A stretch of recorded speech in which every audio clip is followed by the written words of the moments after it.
မ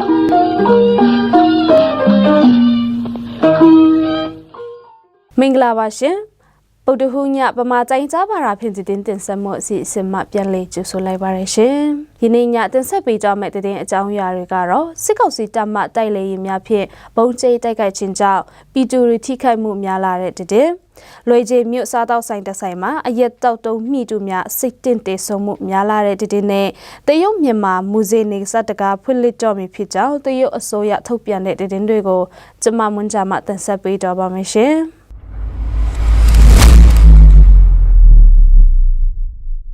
စစ်ကောင်စီတပ်မှယခုရက်ပိုင်းအတွင်း EOD မြစ်ကြောင်းတစ်လျှောက်ရှိရွှေမော်တွေမှာတိုက်လေရင်များဖြင့်ဘုံကျိတက်ခတ်လာတာကြောင့်ရွှေလောက်တားပြည်သူများထိခိုက်ဒေဆုံးတာတွေရှိလာကြောင်းသိရပါတယ်။ဇန်နဝါရီလ3ရက်နေ့ညနေပိုင်း4နာရီချင်းခန့်ကလည်းညောင်ပင်ကြားကျေးရွာအရှေ့ဘက် EOD မြစ်ကမ်းနဘေးရှိရွှေတူးဖော်နေတဲ့ရွှေဖောင်တွေကိုစစ်ကောင်စီတပ်ရဲ့တိုက်လေရင်တစ်စီးနဲ့ဟယ်လီကော်ပတာတစ်စီးတို့လာရောက်ဘုံကျိက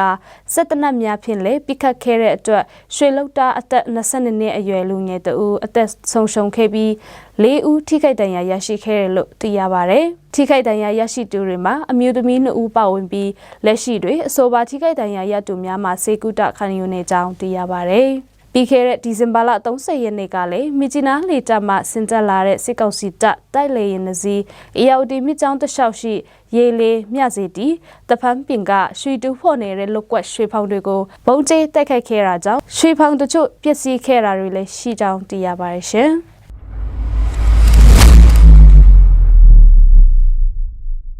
တရုတ်နေဆက်မြို့တစ်ခုဖြစ်တဲ့လွေကျေမြို့ဆိုင်တဆိုင်ကနေအရဲဝဲကြောက်ရကအစိတ်တင်ပြီးတေဆုံးသူ10ဦးထိရှိလာပြီး2ဦးစေကုတခံယူနေစေဖြစ်တယ်လို့ဒေတာခန်တွေစီထမှသိရှိရပါတယ်။၎င်းတေဆုံးသူတွေဟာလွေကျေမြို့ရက်ကွက်3မှဖွင့်လှစ်ချတဲ့စားတောက်ဆိုင်တဆိုင်မှာအရက်ဝေယူတောက်တုံးသူတွေဖြစ်တယ်လို့ကနဦးစုံစမ်းမှုအရသိရှိရပါတယ်။ယခုအချိန်၎င်းဆိုင်ပိုင်ရှင်ဖြစ်သူကိုလည်းလွေကျေမြို့ရေးစခန်းမှာအရေးယူစစ်ဆေးနေပြီးဝေယူရောင်းချတဲ့အိမ်တွင်းချက်အရက်စစ်မြစ်ကိုလည်းစုံစမ်းနေစေဖြစ်ကြောင်းလွေကျေမြို့ခန့်တူမှာ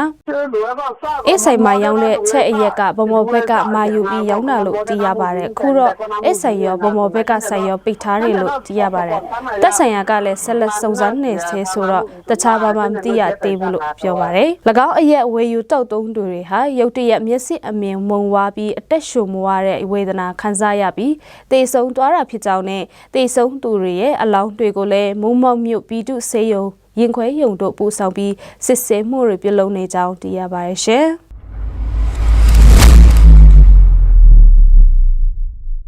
တရုတ်မြန်မာနယ်စပ်မူဇေမြို့နယ်ရှိဂိတ်တကားများကိုလာမယ့်ဇန်နဝါရီလ10ရက်နေ့တွင်ဖွင့်လှစ်သွားမည်ဟုတရုတ်ဘက်ကဇန်နဝါရီလ2ရက်နေ့ကထုတ်ပြန်ထားပြီးဖြစ်ကြောင်းသိရပါတယ်။အဆိုပါထုတ်ပြန်ချက်တွေတရုတ်မြန်မာနယ်စပ်ဂိတ်3ခုကိုအချိန်အကန့်အသတ်ဖြင့်ဖွင့်လှစ်သွားမည်ဖြစ်ပြီး၎င်းဂိတ်3ခုမှာရွှေနန်းတော်ဂိတ်မောင်ဝင်းဂိတ်နဲ့စင်ဖြူဂိတ်တို့ကိုဖွင့်လှစ်သွားမည်ဖြစ်ကြောင်းနဲ့ရွှေနန်းတော်ဂိတ်နဲ့စင်ဖြူဂိတ်ဒီဝန်ထမ်းနဲ့ပြည်သူများ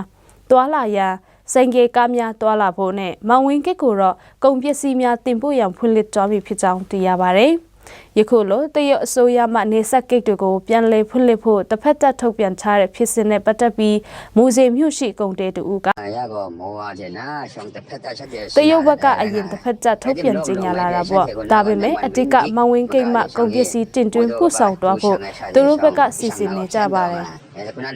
မြန်မာဘက်ကတော့ဒီကိစ္စနဲ့ပတ်သက်ပြီးအစည်းအဝေးထိုင်ဖို့စီစဉ်နေကြတယ်။ဘာဖြစ်လို့လဲဆိုတော့အရင်ကလည်းသူတို့ဘက်ကတစ်ဖက်သက်နေဆက်ကိတ်ဖွင့်ပြီးသူတို့ကြိုက်တဲ့အချိန်ပြန်ပိတ်လိုက်တဲ့အချိန်တွေလည်းမနေတော့ဘူး။ဒါကြောင့်မြန်မာဘက်ကကုန်တယ်တွေထိခိုက်နေတာဆုံးရှုံးမှုတွေအများကြီးကြုံခဲ့ရတာ။ဒါကြောင့်ကုန်တယ်တွေနဲ့လည်းဆွေးနွေးတော့ဖို့စီစဉ်နေတယ်လို့သိရပါတယ်လို့ပြောကြပါတယ်။